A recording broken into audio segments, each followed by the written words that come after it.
Tiga orang ini diantara yang paling utama, tetapi perkembangan 1-2 hari ke depan tidak menutup kemungkinan ada nama kejutan. Tetapi apapun maka dua patokannya, satu menambah elektabilitas dan kedua punya chemistry kerja kesepakatan kita bersama, the sooner the better. Kenapa?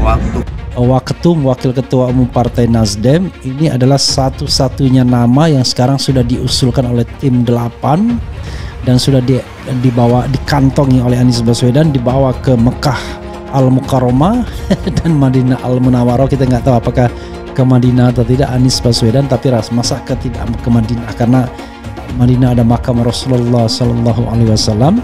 Mungkin setelah prosesi ibadah haji selesai ke Madinah dan kemudian kembali karena pakai Saudi Airlines ya. Saudi Airlines itu ciri-cirinya ya, kalau diundang dari dari kerajaan Arab Saudi menggunakan Saudi Airlines pastinya.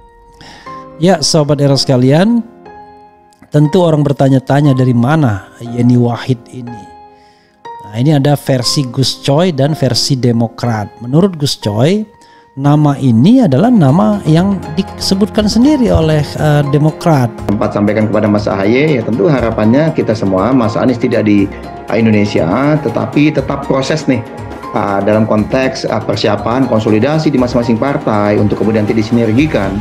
Ketika Mas Anies kembali dari Tanah Suci, ini akan bisa menjadi semakin optimal. Jadi tidak ada proses yang berhenti.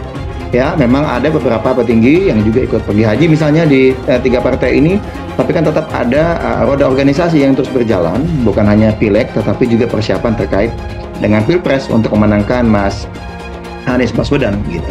Dan kalau misalnya dikatakan bahwa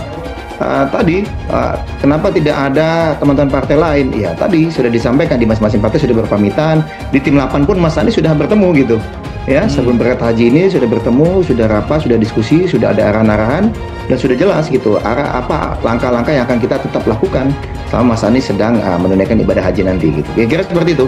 Kampanye kita pendek dan menentukan quote-unquote katakan nunggu godot nggak pasti. Kita tidak boleh bergantung nanti Mas Ganjar calonnya siapa, Pak Prabowo nggak ada. Kita yakin saja inilah calon terbaik dari kita.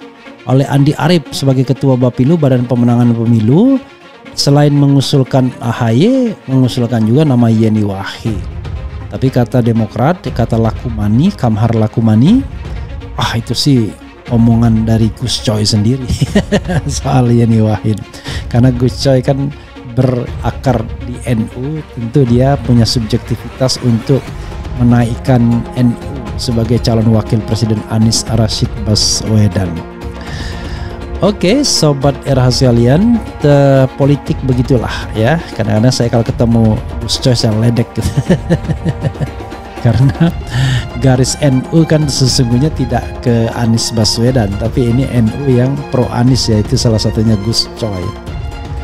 Oke, coba kita sedikit ulik sedikit ya. Muncul nama Yeni Wahid di bursa cawapres Anies Baswedan. Menandatangani piagam deklarasi yang sudah berjuang sejak awal ya mendirikan koalisi ini. Tentu saja pertemuan ini sesuatu yang wajar dan harus, dan sayangnya memang PKS tidak dipublish, kira-kira begitu.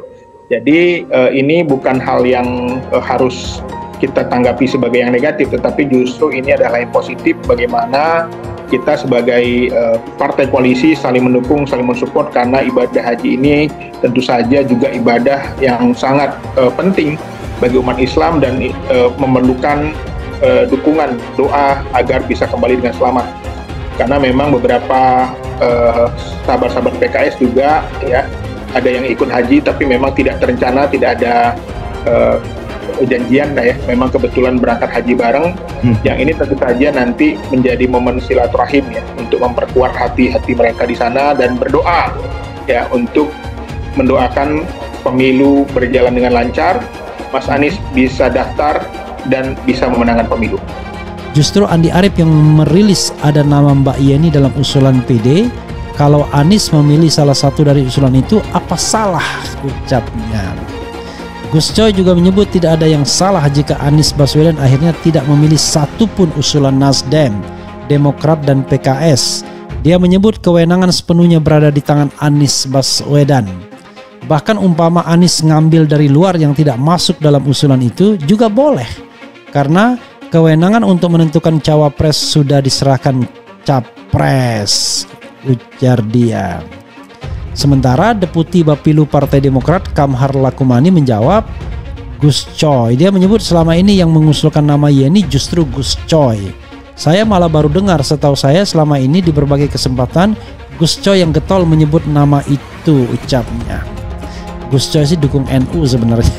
Siapa aja ya, termasuk Hovifah Indar Parawansa. Lebih lanjut, Kamhar menyebut pihaknya tidak akan mengomentari pernyataan Gus Coy. Dia memastikan Demokrat sudah menyerahkan sepenuhnya soal cawapres kepada Anies Baswedan. Yeni dinilai berikan citra toleransi jika jadi cawapres Anies. Dikutip dari tirto.id, Partai Nasional Demokrat Nasdem mengusulkan nama Putri Presiden RI keempat Abdurrahman Wahid, Yeni Wahid, sebagai sosok potensial dalam bursa cawapres Anies Baswedan. Terkait hal itu, peneliti Pusat Riset Politik Badan Riset dan Inovasi Nasional, Wasisto Raharjo Jati, menilai Yeni Wahid bisa memberikan citra toleran sebab dikenal sebagai aktivis lintas iman. Seandainya Yeni Wahid jadi cawapres Anies Baswedan, tentu setidaknya bisa memberikan citra toleran dan inklusif. Terlebih karena Yeni Wahid selama ini dikenal sebagai aktivis lintas iman, kata Wasisto kepada Tirto Minggu 2 Juli 2023. Dia juga menilai Yeni Wahid sebagai cawapres juga berpotensi merevitalisasi narasi tenun kebangsaan Anies Baswedan yang sebelumnya tercederai karena polarisasi identitas. Kemudian untuk konstituen, Wasisto mengatakan Yeni Wahid berpotensi merebut jeruk pemilih Islam tradisionalis. Sebenarnya tidak hanya kalangan Islam tradisionalis atau dalam hal ini santri atau pemilih Muslim, pengagum pemikiran Gus Dur, namun juga bisa minoritas, ucapnya. Lalu dia juga menilai dengan adanya Yeni Wahid, Anies Baswedan juga berpotensi menggait suara dari kalangan Nahdlatul Ulama NU, dari kelompok mantan Presiden Gus Dur. Tergantung pada narasi dan kontekstualisasinya, tuturnya. Sebelumnya, Deputi Bapilu DPP Partai Demokrat Kamhar Lakumani mengatakan, cawapres Anies memang sudah mengerucut ke satu nama, namun baru akan diumumkan selepas Anies pulang ibadah haji dari Arab Saudi. Menurut Kamhar, hal itu merujuk pada pernyataan jubir Anies yang juga bagian dari tim 8, Sudirman Said. Pembahasan cawapres telah mengerucut pada satu nama dan tinggal menunggu waktu yang tepat sekembali Mas Anies dari menunaikan ibadah haji nanti untuk disampaikan ke publik, kata Kamhar saat dihubungi reporter Tirto Sabtu 1 Juli 2023. Oleh karena itu, kata dia, pembahasan tentang nama-nama cawapres menjadi tak relevan lagi saat ini. Ia mengatakan Demokrat menghargai dan menghormati proses yang telah berjalan. Jadi, kita tunggu saja sepulang Mas Anies dari Tanah Suci nanti, kapan akan disampaikan ke publik, ucap Kamhar.